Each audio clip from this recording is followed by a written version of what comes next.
Good afternoon to all of you.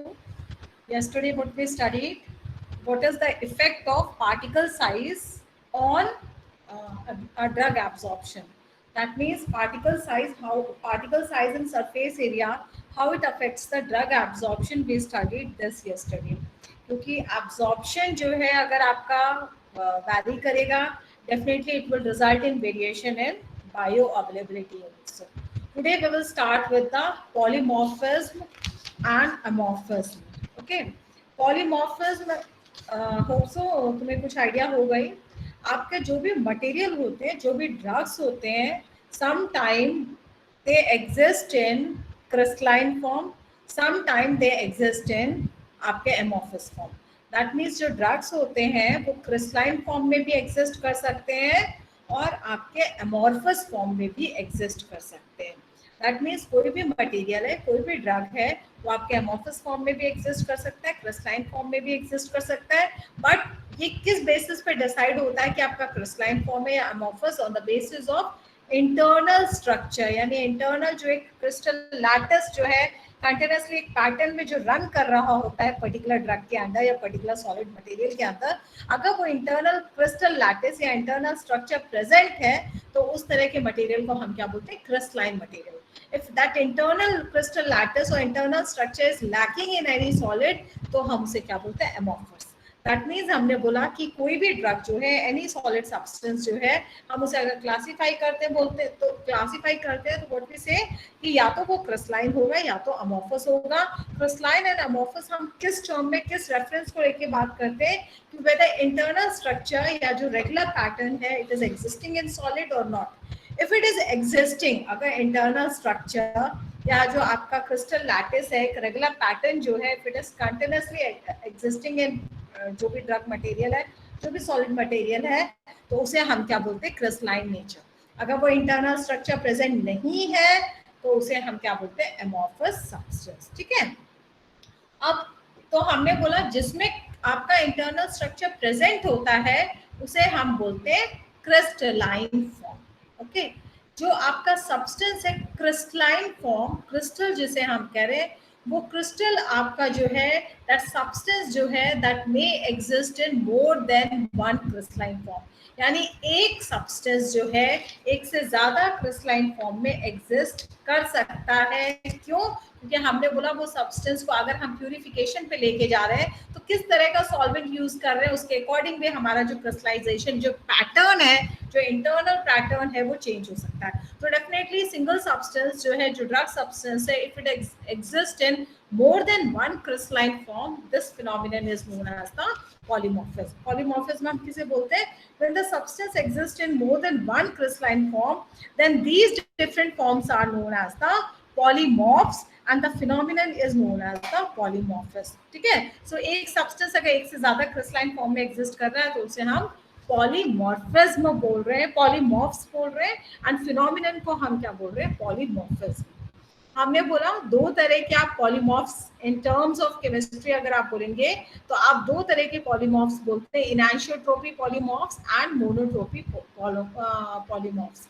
इनैनिसोट्रोपी polymorphs कहने का मतलब है ये वो पॉलीमॉर्फ्स होते हैं, क्रिस्टलाइन सब्सटेंसेस होते हैं which can be easily reversibly changed to another form by altering the temperature or pressure. यानी आप टेम्परेचर और प्रेशर अल्टर कर दीजिए तो आपका जो एक क्रिस्टलाइन फॉर्म है वो दूसरे फॉर्म में चेंज हो जाता है. But in case of monotropic polymorphs they are unstable at all temperature and pressure. ठीक है. तो इसे हमने एनाइसोट्रोपिक और मोनोट्रोपिक के टर्म में बोला है. ठीक है. बट अगर हम फॉर्मुलेशन डिजाइनिंग के रेफरेंस में बोलेंगे तो this classification is not suitable for biopharmaceutical respect. अगर हम बायोफार्मास्यूटिक्स या फॉर्मुलेशन के कंसेप्ट को लेके बात करते हैं तो हमें एनाइसोट्रोपिक और हमें मोनोट्रोपिक के टर्म में बात नहीं करना है. हमें किस टर्म में बात करना है कि हमारा जो क्रिस्टलाइन सब्सटेंस है whether it is existing in metastable form और स्टेबल फॉर्म. ठीक है. सो हमने बोला जो हमारे क्रिस्टलाइन सब्सटेंस है जिसमें इंटरनल क्रिस्टल लैटिस एग्जिस्ट कर रहा है, एक रेगुलर पैटर्न एग्जिस्ट कर रहा है, दैट क्रिस्टलाइन सब्सटेंस जिसे हम पॉलीमॉर्फ्स बोल रहे हैं, वो पॉलीमॉर्फ्स आपके दो फॉर्म में एग्जिस्ट कर सकता है, इनैक्सोट्रोपिक, मोनोट्रोपिक नहीं। अगर हम क्लासिफाई करें क्रिस्टलाइन नेचर सब्सटेंस को तो दो फॉर्म्स हैं, मेटास्टेबल एंड स्टेबल फॉर्म्स, ठीक है। सो ये दो क्रिस्टल्स के दो क्लासिफिकेशन के वेज हैं for the formulation designing purpose. अगर आप इस एस्पेक्ट में क्रिस्टल्स को डिवाइड कर रहे हैं तो stable and metastable form. Stable form कहने का मतलब है ये पर्टिकुलर क्रिस्टल जो है वो आपका जो है स्टेबल होता है। और स्टेबल कहने का मतलब है कौन सी फिजिकल केमिकल प्रॉपर्टीज इसके साथ एसोसिएटेड होंगी। इसके साथ जो फिजिकल प्रॉपर्टीज एसोसिएटेड होंगी स्टेबल क्रिस्टल के साथ, कि आपका स्टेबल, स्टेबल टर्म खुद रिप्रेजेंट कर रहा है कि मैं स्टेबल हूँ, यानी एटमॉस्फेरिक कंडीशन में दिस इज स्टेबल। कोई भी चीज स्टेबल अगर होगी तो डेफिनेटली उसमें क्या होगा, जो एनर्जी स्टेट है वो लो होगा। अगर हायर एनर्जी स्टेट पे होगा तो definitely it will try to gain the lower energy state ताकि वो खुद को स्टेबलाइज कर सके। बट सिंस दिस क्रिस्टल जिसे हम स्टेबल टाइप ऑफ क्रिस्टल कह रहे हैं, क्योंकि ये स्टेबल है तो डेफिनेटली जो एनर्जी स्टेट है it will B low in case of stable energy, stable crystal, ठीक है। अगर आपका लो एनर्जी स्टेट होगा तो डेफिनेटली जो सॉल्युबिलिटी है वो भी आपकी कम होगी। That means low energy state अगर किसी क्रिस्टलाइन सब्सटेंस का आपका एनर्जी लेवल है तो उस केस में हम क्या बोलेंगे, डेफिनेटली उसकी जो सॉल्युबिलिटी है वो भी कम होगी बट मेल्टिंग पॉइंट हाई होगा, ठीक है। सो हमने बोला in case of stable crystals आपका लोअर एनर्जी स्टेट पे रहेंगे ऐसे ड्रग्स या ऐसे क्रिस्टल सब्सटेंसेस, इनकी सॉल्युबिलिटी कम होगी but melting point will be high. But if we take the type of metastable form, तो मेटास्टेबल जो क्रिस्टल्स होंगे, मेटास्टेबल, मैं स्टेबल नहीं हूँ, metastable जो होगा they will be at high energy state, and since they are at high energy state definitely they will have the high aqueous solubility. If they will have the high aqueous solubility definitely they will have the low melting point, ठीक है। तो आप ये बोल सकते हो कि जो मेटास्टेबल सब्सटेंसेस हैं वो हाई एनर्जी स्टेट पे होते हैं। Since they are high energy state, उनके पास सफिशिएंट एनर्जी होती है, तो definitely they can go for the aqueous solubility and they will have the low melting point. ये तीन फिजिकल प्रॉपर्टीज जो है आपके एग्जिस्ट करती हैं आपके मेटास्टेबल फॉर्म में और ये एग्जिस्ट करती है आपके स्टेबल फॉर्म में। दैट मीन्स हो सकता है कि कोई ड्रग आपके जो है क्रिस्टल फॉर्म में एग्जिस्ट कर रहा है, तो हो सकता है उसमें से दो फॉर्म जो है वो आपके स्टेबल फॉर्म में एग्जिस्ट करे और एक फॉर्म जो है वो मेटास्टेबल फॉर्म में एग्जिस्ट करे। सपोज हम बोले क्लोराम्फेनिकोल, ठीक है। जो क्लोराम्फेनिकोल है वो आपके ए बी सी तीन पॉलीमॉर्फ्स में एग्जिस्ट करता है। क्रिस्टलाइन फॉर्म ही है आपका जो क्लोराम्फेनिकोल पामिटेट है, तो क्लोराम्फेनिकोल पामिटेट जो है it is existing as a 3 polymorphs, जिसमें से दो फॉर्म जो है it is in stable form but one form is in metastable form.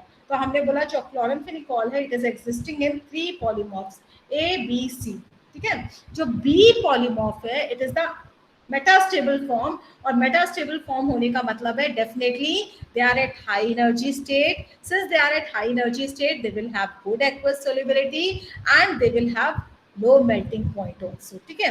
सो हमने बोला कि जब भी हम फॉर्मुलेशन डिजाइनिंग करते हैं, बायोफार्मास्यूटिकल फैक्टर्स को क्यों हमने इंट्रोड्यूस किया, क्योंकि ये फैक्टर्स जो है आपके बायो अवेलेबिलिटी को अफेक्ट कर रहे हैं। तो वो फैक्टर्स जो आपके एब्जॉर्प्शन एबिलिटी को अफेक्ट कर रहे हैं उन सारे फैक्टर्स को हम स्टडी कर रहे हैं। तो फॉर्मुलेशन डिजाइनिंग में it is necessary to have idea of crystal also, कि हमारा ड्रग जो है whether it is a crystalline, whether it is a amorphous. If it is a crystalline then we should go for the stable type of selection या metastable type of selection।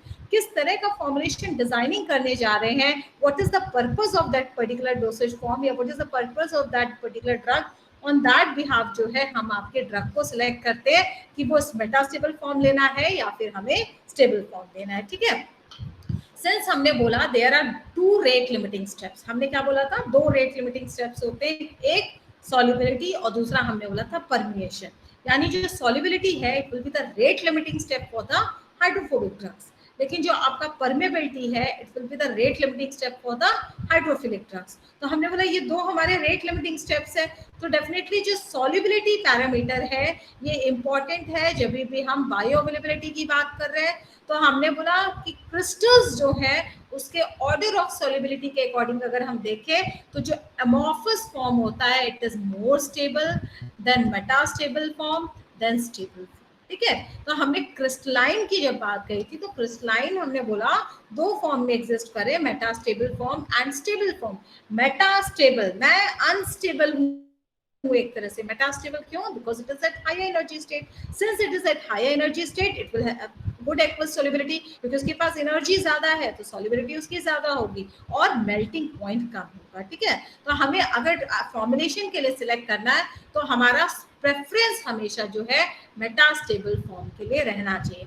Again अगर हम tablet बना रहे हैं, अगर हम tablet बना रहे हैं तो उस केस में आप क्या अमोफस ड्रग को सिलेक्ट करेंगे? नहीं, अमोफस ड्रग जो है इट इज नॉट कंप्रेसिबल, तो डेफिनेटली वहां पे हमारी नीड क्या होगी? No doubt the solubility of amorphous drug will be more।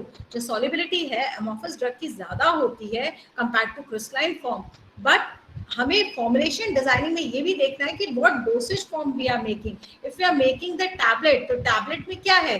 crystalline nature type of substance is required so that we can get the compressed tablet, ताकि compression possible हो सके, compressibility रहे उन materials में, इसलिए हमें जो है crystalline type of materials को ही prefer करना पड़ता है। नो डाउट ऐसे जो ड्रग्स हैं उनमें आपका अमोफस फॉर्म अच्छी सॉल्युबिलिटी दे रहा है, सिंस डोसेज फॉर्म हमारा उसको परमिट नहीं कर रहा है, तो उस केस में हमें क्या करना पड़ता है कि हमें सेकंड ऑप्शन यानी मेटास्टेबल टाइप ऑफ ड्रग को प्रेफर करते हैं। ठीक है।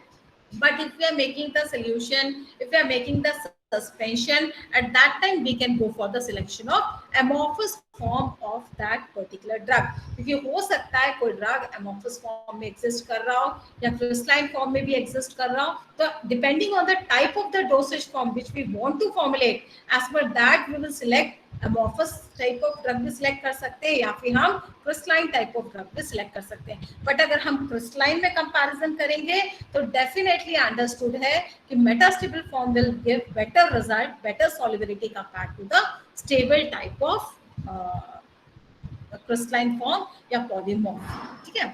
यहाँ पे एक चीज मैं आपको रिमाइंड कराना चाहूंगी, लो एनर्जी स्टेट मतलब एनर्जी स्टेट कम है, एक्वस सॉल्युबिलिटी ज्यादा होगी, सीधा कोरिलेट हो रहा है, कम होगी। ठीक है।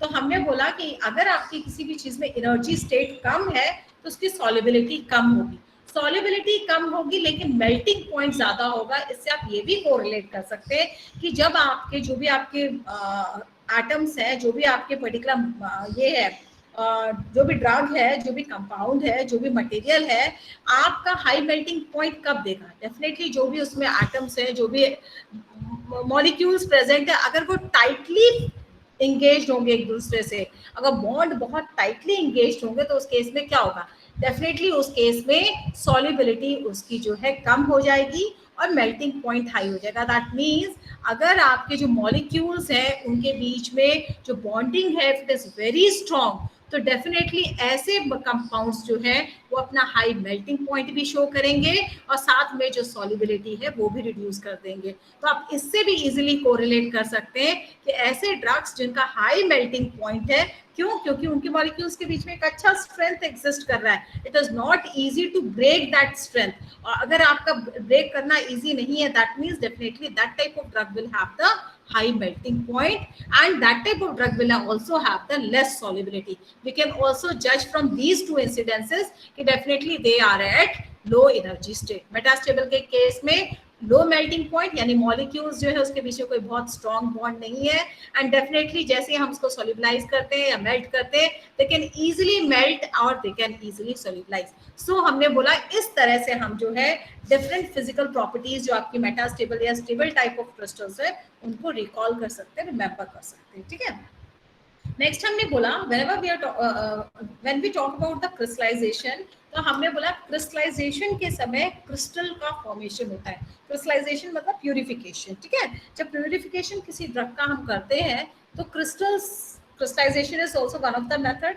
तो जो क्रिस्टल्स का फॉर्मेशन हो रहा है, क्रिस्टल्स जो फॉर्म हो रहे हैं और आपका जो डिफरेंट पैटर्न एग्जिस्ट कर रहा है क्रिस्टल्स के अंदर एक ही कंपाउंड का, एक ही ड्रग का, उसे हम पॉलीमॉर्फ्स बोल रहे हैं। बट अगर उसी क्रिस्टल के अंदर अगर आपका जो है क्रिस्टल लैटिस जो है उसी क्रिस्टल के अंदर जो आपका रेगुलर पैटर्न एग्जिस्ट कर रहा है, if any solvent is also getting incorporated in that, तो इस टाइप के पॉलीमॉर्फिज्म को हम क्या बोलते हैं, स्यूडो पॉलीमॉर्फिज्म। क्यों? क्योंकि उसमें हमारा जो सॉल्वेंट सिस्टम है, सॉल्वेंट ऑफ क्रिस्टलाइजेशन है, that got trapped inside that particular crystal। और इस तरह का अगर हमारा जो मटेरियल मिलता है, इस तरह का जो क्रिस्टल मिलता है which is having the entrapped solvent of crystallization, तो इस तरह के हम क्रिस्टल्स को क्या बोलते हैं, स्यूडो पॉलीमॉर्फ्स। ठीक है, यानी पॉलीमॉर्फ्स नहीं है, रियल पॉलीमॉर्फ्स नहीं है। क्यों नहीं है? क्योंकि पॉलीमॉर्फ के केस में रेगुलर पैटर्न एग्जिस्ट करता है, but it is lacking with the solvent of crystallization, यानी इसमें कोई सॉल्वेंट इंट्रैप नहीं होता है। But in case of pseudo polymorphism, solvent उसमें इंट्रैप्ड होता है, and that is why it is known as the pseudo polymorphism. Whenever we go for the crystallization process, definitely हमारे पास different solvent systems होते हैं crystallization के लिए। आपका जो डिफरेंट सॉल्वेंट सिस्टम्स हैं, जैसे हम ऑर्गेनिक सॉल्वेंट्स भी यूज कर सकते हैं, हम आपके वाटर एक्वस सिस्टम भी यूज करते हैं, but we are using the water as a solvent of crystallization. तो अगर वाटर इनकॉर्पोरेट होता है आपके क्रिस्टल के अंदर, तो उसे हम क्या बोलते हैं, हाइड्रेट्स, HYDRATES।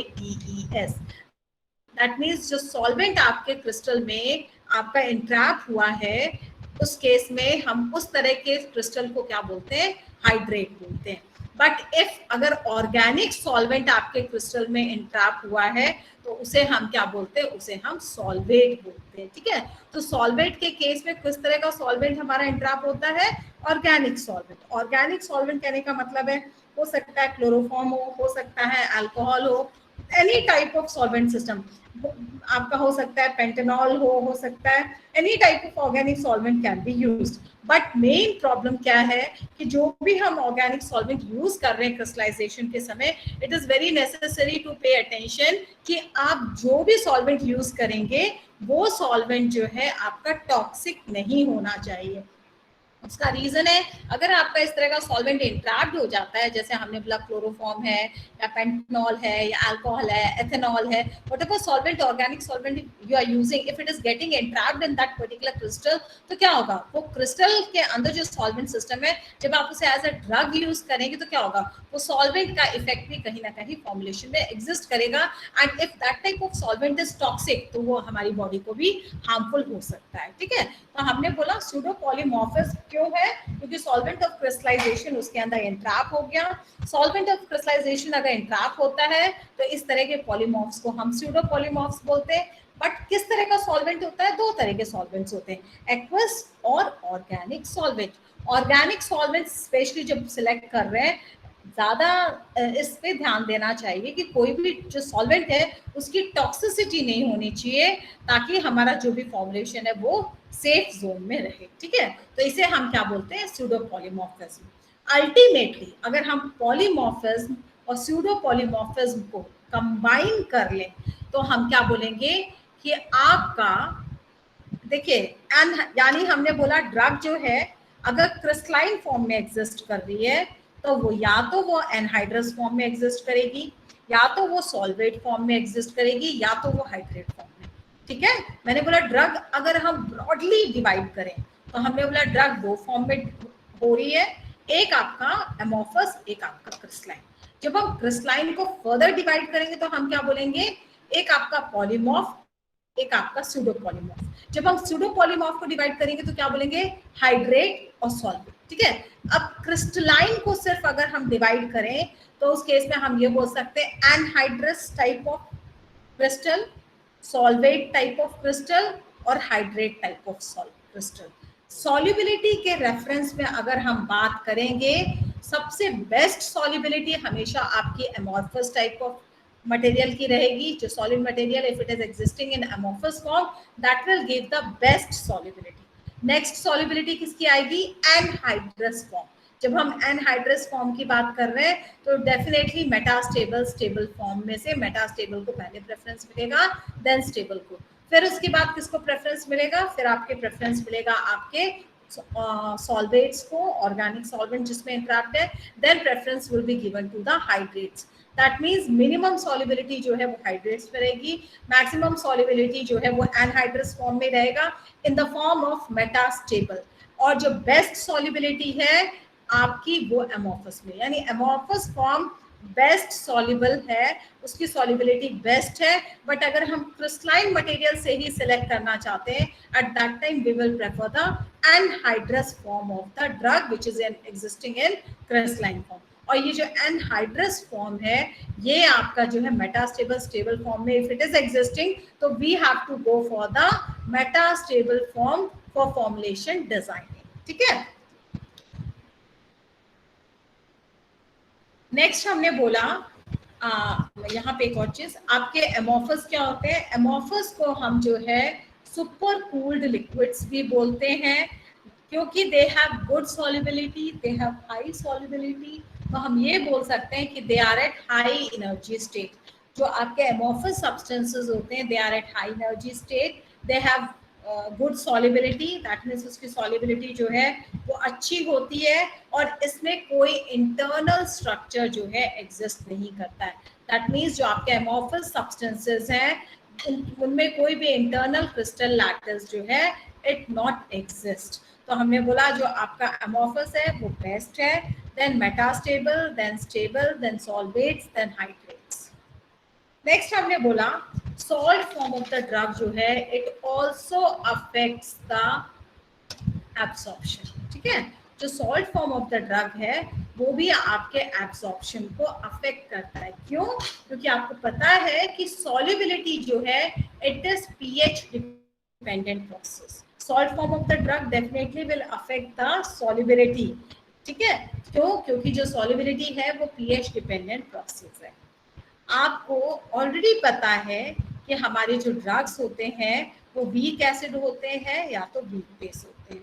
आपके ड्रग्स जो है जो स्ट्रॉन्ग एसिड है स्ट्रॉन्ग बेस है वो तो बेकार है, वो हमारे ड्रग्स नहीं होते हैं। बट ड्रग्स जो आपके वीक एसिड या वीक बेस हैं या वेरी वीक एसिड या वेरी वीक बेस हैं, ऐसे वीकली एसिडिक और वीकली बेसिक ड्रग्स को हम सॉल्ट फॉर्म में कन्वर्ट कर लेते हैं to have better solubility aspect. क्योंकि दो रेट लिमिटिंग स्टेप्स है, ये दो रेट लिमिटिंग स्टेप्स ही हमारे लिए प्रॉब्लम करते हैं। So depending on the type of the drug, nature of the drug, कौन सा पैरामीटर, कौन सा रेट लिमिटिंग स्टेप उसके लिए चैलेंजिंग बन रहा है, उस पर्टिकुलर स्टेप को हम सॉर्ट आउट करते हैं। अगर परमेबिलिटी बन रहा है चैलेंज तो हम परमेबिलिटी वाले फैक्टर को ट्रीट करके जो है बेटर एब्जॉर्प्शन की ओर काम करते हैं। अगर सॉल्युबिलिटी आपका जो है प्रॉब्लम बन रहा है, रेट लिमिटिंग स्टेप बन रहा है, तो हम सॉलिडिबिलिटी के लिए डिफरेंट पैरामीटर्स लगा के हम इस तरह से फॉर्मुलेशन डिजाइनिंग करते हैं कि फॉर्मुले जो डिसोल्यूशन है it should not be a rate limiting step, वो रेट लिमिटिंग स्टेप ना बने और आपका डिसोल्यूशन को हम इनहांस कर सकें, ठीक है। सो वीक एसिड ड्रग और वीक बेस्ड ड्रग्स जो है इनको हम क्या करते हैं, इनके हम सॉल्ट्स प्रिपेयर करते हैं। जो वीक एसिडिक ड्रग्स है उनका सॉल्ट कैसे फॉर्म होगा, डेफिनेटली स्ट्रॉन्ग बेस सॉल्ट के साथ जो है फॉर्म होते हैं। जो आपके वीक एसिड है उनके लिए स्ट्रॉन्ग बेस सॉल्ट प्रिपेयर होता है, जो वीक बेस है उनके लिए स्ट्रॉन्ग एसिड सॉल्ट बनता है, ठीक है। यानी वीक बेस के साथ स्ट्रॉन्ग एसिड को हम ऐड करते हैं और अल्टीमेटली सॉल्ट बनता है। वीक एसिड के साथ स्ट्रॉन्ग बेस को हम ऐड करते हैं एंड सॉल्ट इज प्रिपेयर्ड। इसमें any doubt, hope so there is no doubt, ठीक है। सो वीक एसिडिक ड्रग्स की ड्रग जो है वो आपका जो है सॉल्ट फॉर्म में अगर हमें कन्वर्ट करना है, स्ट्रॉन्ग बेस के साथ हम उसको रिएक्ट करवाएंगे, और वीक बेस है तो उसको स्ट्रॉन्ग एसिड के साथ हम ट्रीट करेंगे and ultimately we will get salt of weak acid. जो आपका ड्रग है उसका भी और आपका जो वीक बेसिक ड्रग है उसका भी आपको सॉल्ट मिल जाएगा। नेक्स्ट हमने बोला, आप ध्यान दीजिएगा, जो आपका वीक एसिड है उसके साथ स्ट्रॉन्ग बेस लिया। स्ट्रॉन्ग बेस कहने का मतलब है जैसे आपके सोडियम पोटेशियम सॉल्ट्स जो है ऑफ बार्बिचुरेट या सल्फोनामाइड्स प्रिपेयर कर सकते हैं। Sodium ion, potassium ion positive charge है एक तरह से। तो हमने क्या बोला कि जो सोडियम पोटेशियम सॉल्ट्स हैं acidic drug, week acidic drugs के लिए जो सोडियम पोटेशियम सॉल्ट्स हैं वो प्रिपेयर करते हैं, और जो आपके वीक बेस हैं उसके लिए नॉर्मली सल्फेट सॉल्ट्स या hydrochloric acid salt, hydrochloride salts जो है वो प्रिपेयर करते हैं, ठीक है। अब आप जरा इस पर्टिकुलर चीज को छोड़ के आप इस जगह पे आइए। आपने जब डिफ्यूजन थ्योरी पढ़ा था तो हमने क्या बोला था कि जो ड्रग है, ड्रग के ऊपर एक स्टैग्नेंट लेयर फॉर्म होती है and this stagnant layer is known as the diffusion layer. इसको हम क्या बोल रहे थे, स्टैग्नेंट लेयर को क्या बोल रहे थे, डिफ्यूजन लेयर बोल रहे थे। ये ड्रग के ऊपर जो आपका लेयर फॉर्म हो रहा था stagnant layer, this is also known as the diffusion layer, ठीक है। सपोज करो ये आपका ड्रग है, वीक एसिड का ड्रग है, और हमने उसका स्ट्रॉन्ग बेस सॉल्ट बना के उसको सॉल्ट में कन्वर्ट कर लिया। वीक एसिड जब स्ट्रॉन्ग बेस के साथ रिएक्ट हुआ, कंबाइन हुआ, आपका क्या फॉर्म हो गया? आपका सॉल्ट फॉर्म हो गया। ठीक है, तो हमने बोला वीक एसिड जो है स्ट्रॉन्ग बेस के साथ कंबाइन होकर सॉल्ट फॉर्म हुआ है। स्ट्रॉन्ग बेस के साथ सॉल्ट फॉर्मेशन से कैसे आपकी जो सॉल्युबिलिटी है वो इनहांस होती है, आप इस तरह से एक्सप्लेन कर सकते हैं। वीक एसिड के साथ क्योंकि स्ट्रॉन्ग बेस लगा है तो डेफिनेटली जो डिफ्यूजन लेयर यहाँ पर बना हुआ है, इस डिफ्यूजन लेयर का पीएच जो है अंदर के जो वीक एसिड वाला आपका ड्रग है, वीक एसिड वाला जो आपका ड्रग है उसके बाहर जो डिफ्यूजन पीएच है, इस पर्टिकुलर पीएच का पीएच क्या होगा? नॉर्मली अंदर वाले से ज्यादा होगा, यानी this its pH will be at higher level, its pH will be at higher level. ठीक है, जो डिफ्यूजन लेयर है उसका पीएच जो है वो ज्यादा लेवल पे होगा, तो डेफिनेटली जो वीक एसिड है it can easily dissolve in basic pH. Basic pH ही तो होगा इसका, तो एसिडिक जो है वो इजीली बेसिक पीएच में डिसॉल्व हो जाएगा, या फिर आप बोल सकते हो सॉल्युबिलिटी फास्ट हो जाएगी and drug can easily diffuse from this stagnant layer to the bulk layer. ठीक है, same way we can talk about the weak base and with strong acid salt. ठीक है, सपोज करो ये वीक बेस है, strong acid salt हमने बनाया। अगर हम स्ट्रॉन्ग एसिड सॉल्ट बनाएंगे वीक बेस का, तो उस केस में क्या होगा? जो डिफ्यूजन लेयर है इसका पीएच जो है it will be at lower and. जो डिफ्यूजन लेयर है इसका पीएच जो है लोअर एंड पे होगा। क्यों? ये वीक बेस है, सॉल्ट किससे बनाया हमने? स्ट्रॉन्ग एसिड से, तो डेफिनेटली जो बाहर का पीएच होगा, जो डिफ्यूजन लेयर है उसका जो पीएच होगा वो आपका लो पीएच की तरफ होगा। अगर ये बेस है और यहाँ का पीएच एसिडिक है तो definitely drug will easily dissolve in diffusion layer, easily it can go in diffusion layer, and if drug comes in molecular form in this diffusion layer it can easily diffuse from here to the bulk layer. ठीक है, सो इस तरह से हम explain कर सकते हैं कि हमारा जो ड्रग है अगर वीकली एसिडिक है तो वो सॉल्युबिलिटी उतनी फास्ट नहीं होगी, but if it salt will be formed, if the weak acidic drug जो है if it salt will be formed with the strong base, definitely it's solubility can be enhanced. How? क्योंकि हमने बोला जो pH of the diffusion layer है it will be more, वो ज्यादा होगा कंपेयर टू द आपका बल्क सोल्यूशन बोल दो या फिर कंपेयर टू द आपका जो ड्रग है, तो इसके वजह से क्या होगा? अल्टीमेटली आपका जो सॉल्युबिलिटी है it will be favoured. Like यहाँ पे एग्जाम्पल कोड क्या है? Sodium and potassium salt of barbiturates and sulphonamides examples है। और यहाँ पे आप दूसरा एग्जाम्पल दे सकते हैं कि आपके जो अल्कलॉइड्स हैं normally they exist as a hydrochloride salt. ठीक है, तो हमने बोला जो बेसिक है उनके हम जो है हाइड्रोक्लोराइड या फिर सल्फेट सॉल्ट्स फॉर्म करते हैं, और मेन पर्पस क्या होता है कि जो ड्रग है वो बेसिक है और जो डिफ्यूजन लेयर फॉर्म करेगा बिकॉज ऑफ सॉल्ट, जो स्ट्रॉन्ग एसिड सॉल्ट यूज किया है हमने, आपका एसिड सॉल्ट यूज किया है, उस स्ट्रॉन्ग एसिड सॉल्ट की वजह से क्या होगा? आपका जो डिफ्यूजन लेयर है वहां पे आपका जो पीएच है वो लोअर होगा and ultimately it will favour the solubilization of the alkaloids. ठीक है, so this is one of the way by which you can improve the solubility of any drug, and if you improve the solubility of any drug तो it will result in आपका improved bioavailability और improved absorption। ठीक है, तो हमने बोला ये भी एक वे है जिससे आप ड्रग एब्सॉर्प्शन को इम्प्रूव कर सकते हैं। So today we'll take this much only because for next lecture it is a new topic, pH partition theory। और अगर मैं अभी से आपको वो बता दूंगी तो आप बीच में चीजें लैक कर जाएंगी। So pH partition theory will be taken in next lecture।